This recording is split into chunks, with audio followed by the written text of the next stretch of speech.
간증을 들은 것처럼 목회를 시작하면 3가지가 추가되었는데 정말 3주가 굉장히 바쁘게 지나간 것 같습니다.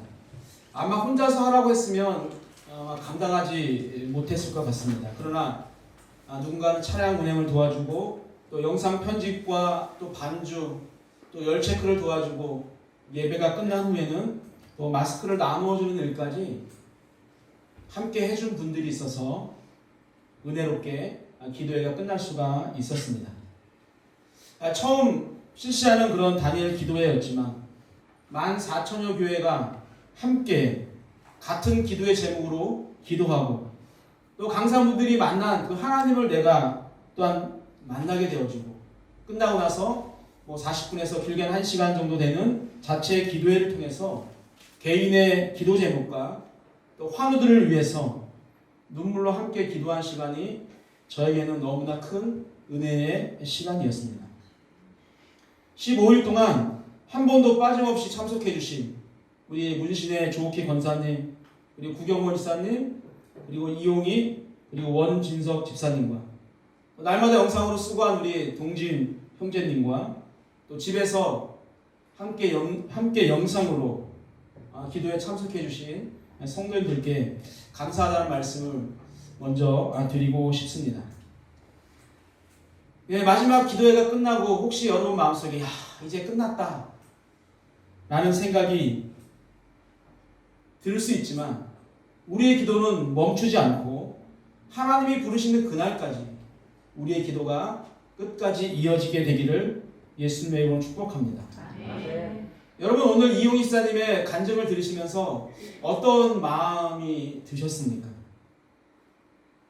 저는 이용희 집사님이 강단에 올라와서 간증한다는 것만으로도 저는 너무나 감격스러웠어요.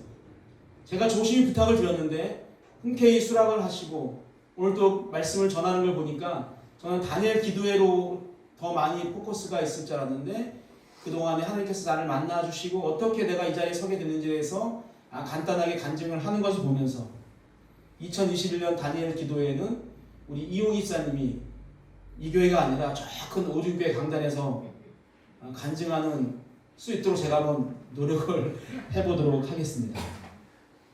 바라기는 내년에는 더 많은 분들이 그 자리에서 같은 시간에 하나님의 은혜를 경험하게 되기를 소망합니다. 기도하는 동안에 많은 그런 경험을 했는데 주한이가 많이 좋아진 것과 우리 또 최은혜 형제님의 가래가 멈추어진 것과 또 이주혜 집사님의 어머니 뇌종양이 많이 좋아진 내용을 들었습니다. 그리고 오늘 아침에 또 제자리에 앉아서 또 설교를 마무리하고 있는데 누군가가 딱 들어오면 샬롬 하고 들어왔어요. 좀 아까 멋지게 생긴 분이 성경을 봉독했잖아요.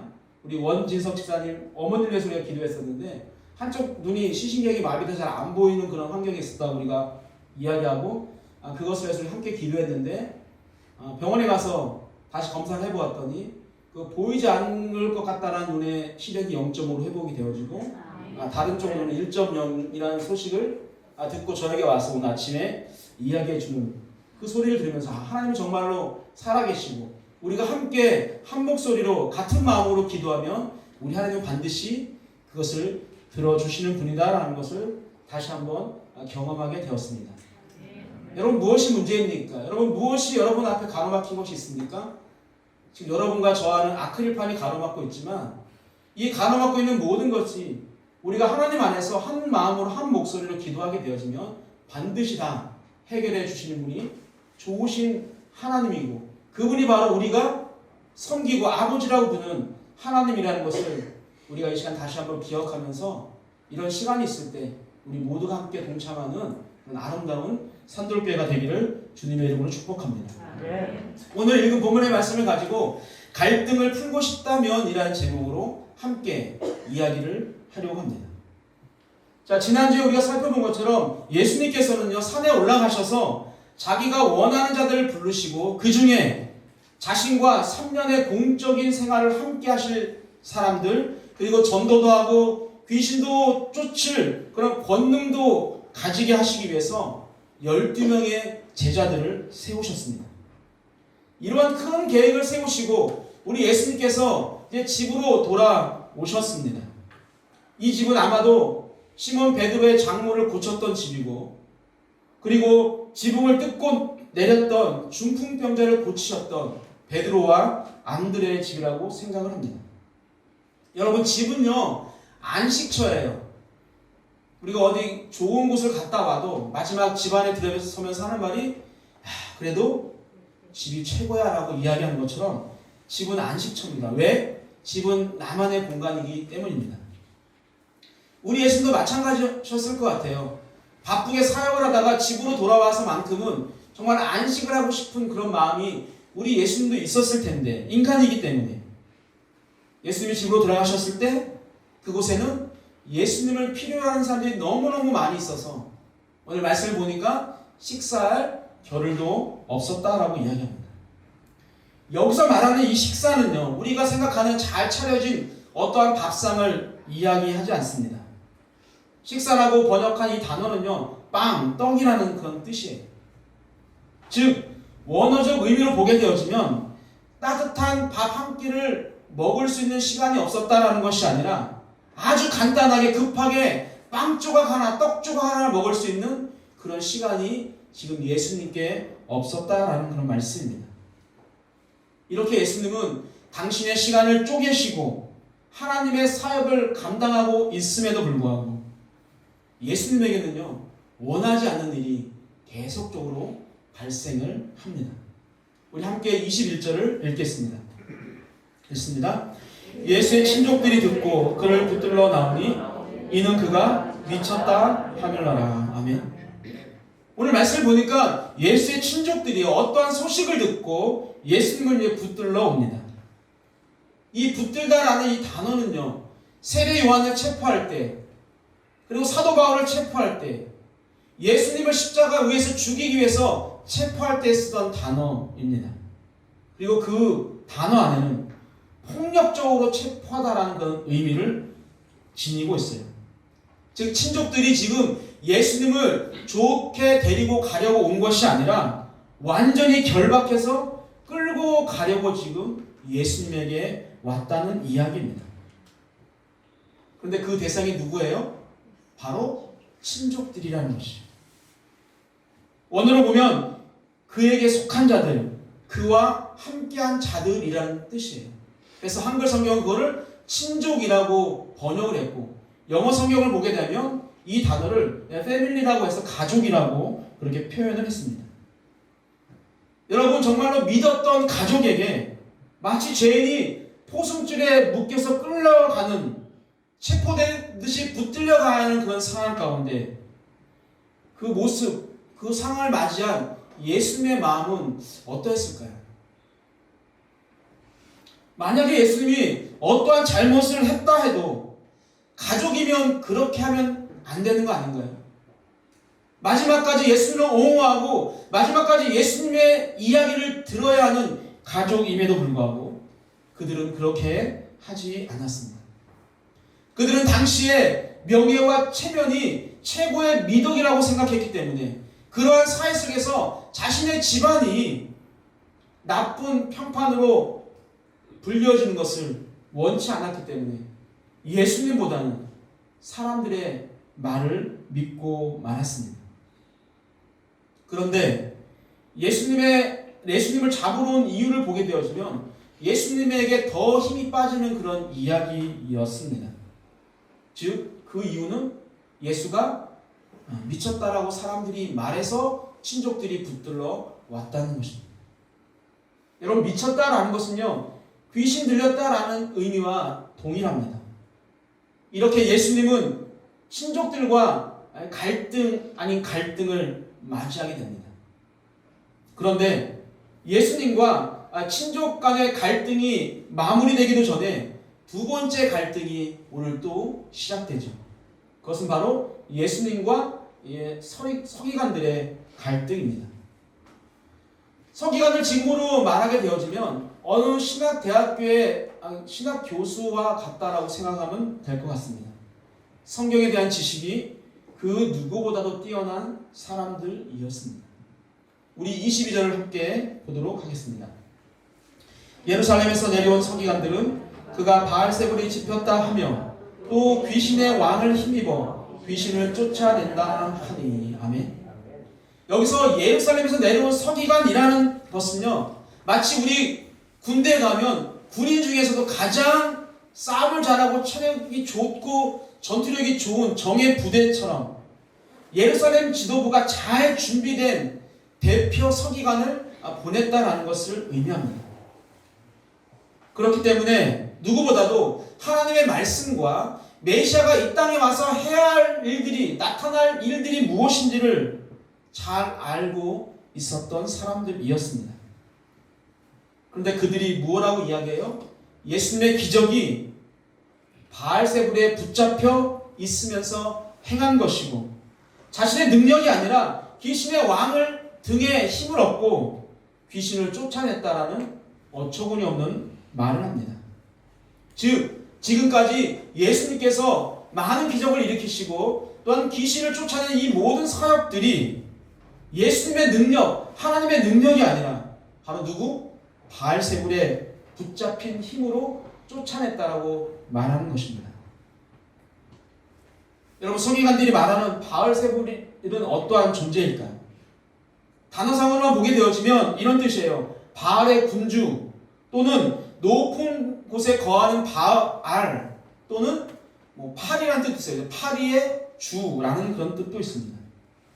이렇게 여러 가지로 해석이 가능할 수 있지만 오늘 본문과 동행 본문인 누가복음 11장 15절을 보면 귀신의 왕 바알세불이라고 정확하게 나와 있는 것을 보면 우리는 그냥 바알세불 하면 귀신의 왕이다라고 생각을 하면 될 것 같습니다. 예수님이 귀신을 쫓아내는 것은 귀신의 왕인 바알세불의 힘으로 한다는 서기관들의 말에 우리 예수님께서는 이렇게 대답을 하십니다. 우리 23절입니다. 있습니다. 예수께서 그들을 불러다가 비유로 말씀하시되 사탄이 어찌 사탄을 쫓아낼 수 있느냐. 아멘. 자, 귀신에게 붙들린 바 되었다라는 그 서기관들의 이야기에 예수님께서 오늘도 비유의 말씀으로 사탄이 어떻게 사탄을 쫓아낼 수 있겠느냐라고 이야기하시는 것이죠. 이 말씀의 뜻은요, 너희들이 지금 내가 행한 모든 것들이 바알세불에 의해서 또는 귀신의 왕의 힘을 입어서 귀신을 쫓아낸다고 하는데 이것은 이치적으로 맞지 않다는 것이죠.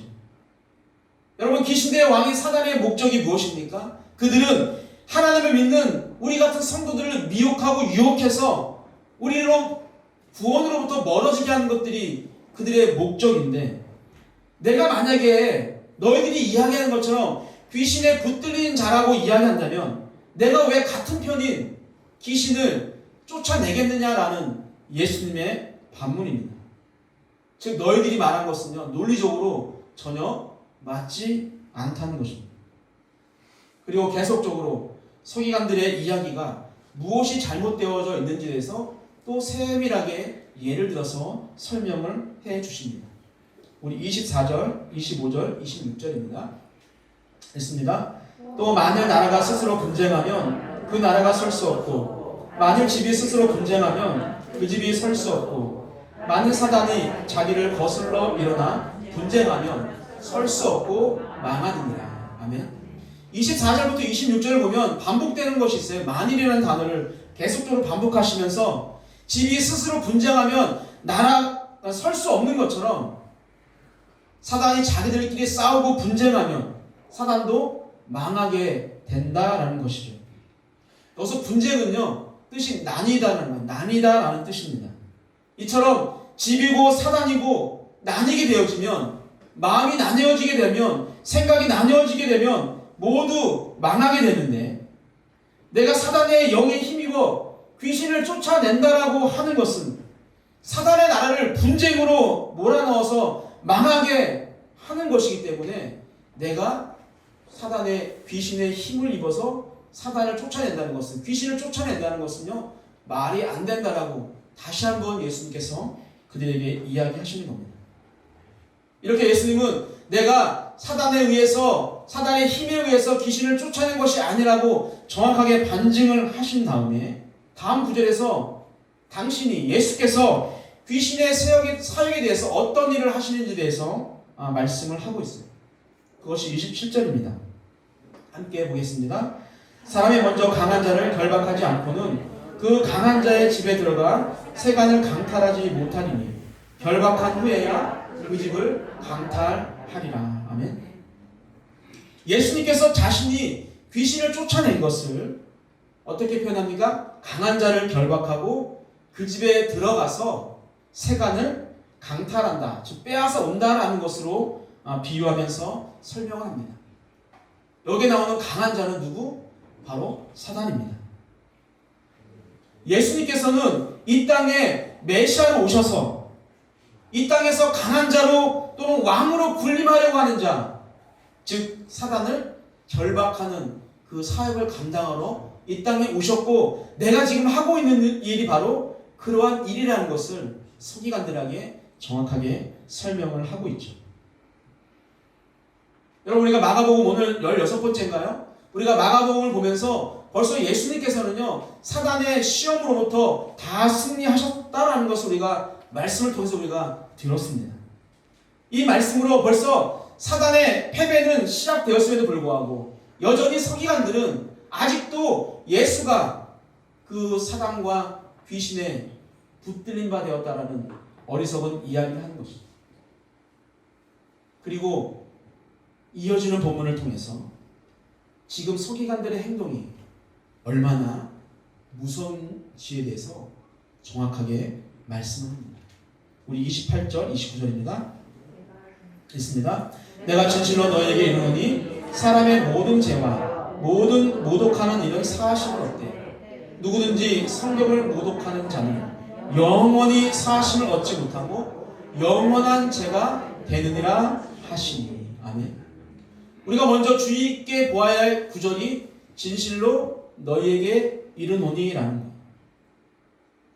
헬라어로 아멘, 레고, 휘민이라는 거예요. 진실로, 레고 내가 너에게 말할 거야. 너희들에게 힘이. 이 구절을 언제 사용하시냐면 예수님께서 아주 중요한 말씀을 선포하실 때 자주 사용했던 구절이 내가 진실로 너희에게 이르노니라는 단어예요. 그래서 지금부터 말씀하시는 것이 굉장히 중요하다는 것을 우리 예수님께서 미리 말씀을 합니다. 그러면서 무엇을 말씀하시나요? 사람의 모든 죄와 모든 모독하는 일은 사하심, 즉 용서를 받을 수 있지만 성령을 모독하는 죄는 영원히 용서를 받지 못하고 영원한 죄가 된다라는 것입니다. 먼저 사람의 모든 죄는요, 사함을 받을 수 있다라고 말씀하세요. 말 그대로 보게 되어지면 내가 행한, 사람이 행한 모든 죄라고 우리가 들을 수 있지만, 생각할 수 있지만, 이 또한 언어를 보게 되어지면 사람의 아들들에 대한 죄라고 해서 사람에게 내가 행한 죄를 의미합니다. 여러분, 사람이 사람에게 행한 죄는요, 하나님께 회개하고 또 관계의 회복을 통해서 얼마든지 용서받을 수 있다라는 말씀이에요. 사심을 얻대라는 말은요, 시대를 보면 미래 시대예요. 그래서 용서받을 수 있는 길이 완전히 막혀져 있는 것이 아니라 마치 열린 문처럼 우리는 사람에게 행한 죄에 대해서는 용서를 받을 수 있는 그런 길이 반드시 있다는 것입니다. 그렇다고 우리가 사람에게 지은 죄가 뭐 아무런 문제가 되지 않고 별것 아니다라는 그런 말씀 또한 아닙니다. 무엇을 말씀하시고 싶은 거냐면 사람에게 행한 죄에 비하면 성령에게 행한 죄는 용서받을 수 없을 만큼 크다라는 것을 강조하시는 것이죠. 사랑이 많으신 하나님께서, 모든 것을 용서하실 수 있는 하나님께서 절대로 용서하지 않으시는 것이 있는데 그것이 바로 무엇? 성령을 모독하는 죄입니다. 여러분, 이 모독하라는 단어는요, 해를 끼치다라는 단어와 말이라는 두 단어가 합성된 단어예요. 그래서 이 단어를 다시 풀면 말로써 해를 끼치다라는 그런 뜻을 가지고 있고, 이 단어는 또 신약성경에서 신성을 모독하다라고 할 때 쓰였던 단어입니다. 따라서 용서가 되지 않는 죄는 성령을 모독하는 죄. 이 성령을 모독하는 죄가 무엇일까?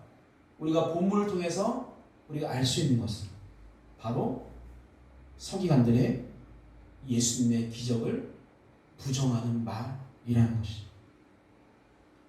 서기관들은 예수님께서 행하시는 그 병고침과 귀신을 쫓아내는 역사를요, 주변에서 계속적으로 보았음에도 불구하고 예수님에 대해서 그 성령의 역사하심, 성령의 증거를 계속적으로 끈질기게 악의적으로 고의적으로 거역하는 것, 즉 예수님의 복음을 영원히 거절하는 것, 그것이 바로 성령을 모독하는 죄입니다. 그럼 성령은 어떤 분이에요? 성령은 우리를 하나님께로 이끄시는 그런 귀한 사역을 감당하시는 분입니다. 이 증거를 거부하는 사람들은 그래서 절대로 구원을 받을 수 없다는 것을 말씀하고 있는 것입니다. 세상에서 아무리 큰 죄를 지었다 해도 그 죄는 용서받을 수 있지만 예수님을 부인하는 죄는 절대로 용서받을 수 없다는 말씀입니다. 신약 성경을 보게 되어지면 예수님과 함께 사형 언도를 받고 십자가에 달렸던 두 강도가 있죠. 이제 모두 다 죽어야 할 그런 운명입니다. 그런데 한 강도가 죽음을 앞두고 예수님을 인정하고 이렇게 이야기합니다. 예수여, 당신의 나라에 임하실 때에 나를 기억하소서.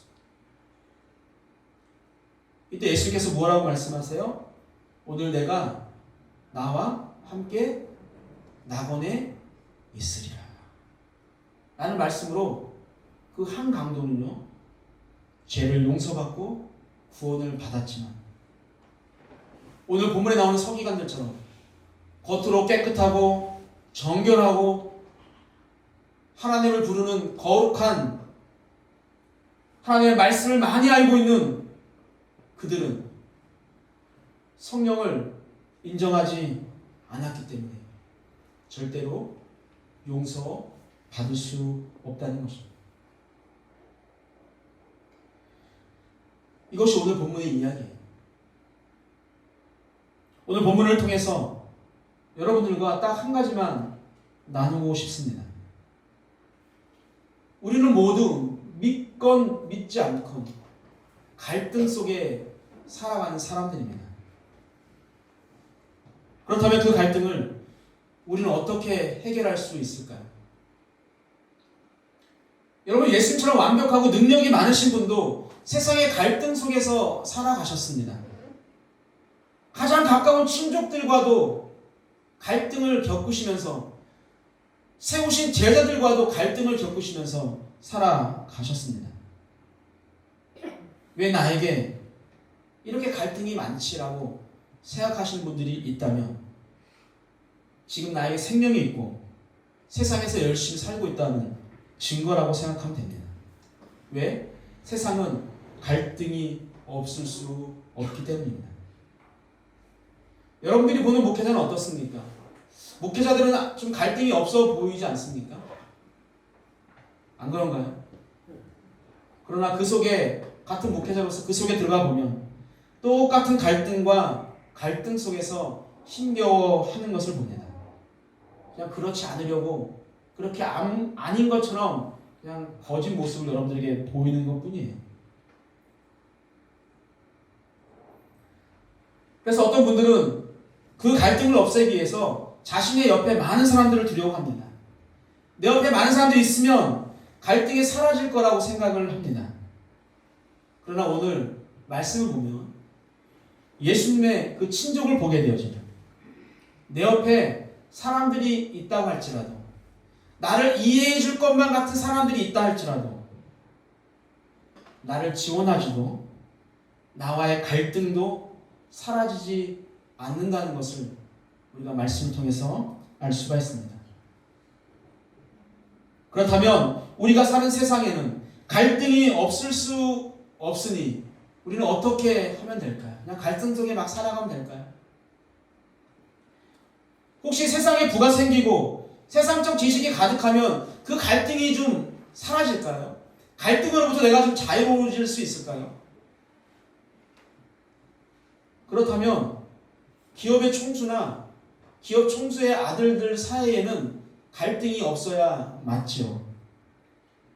그리고 우리가 아는 것처럼 늘 그들은 가족끼리, 형제끼리 법적 다툼을 하면서 그 안에 갈등이 있는 것을 우리가 보게 되어집니다. 대학 교수나 아니면 어떤 고위 공직자가 되면 그 지식과 그 권세 때문에 사람들과 나와의 그런 갈등을 만들지 않을 수 있을까요? 그러나 우리가 뉴스를 통해서 보면 배운 자들이나 권력을 가진 자들이 더 큰 갈등에 휩싸여 있는 것을 볼 때가 너무나도 많이 있습니다. 그렇다면 답이 없을까요? 갈등을 없애는 답이 없을까요? 그렇지 않겠죠.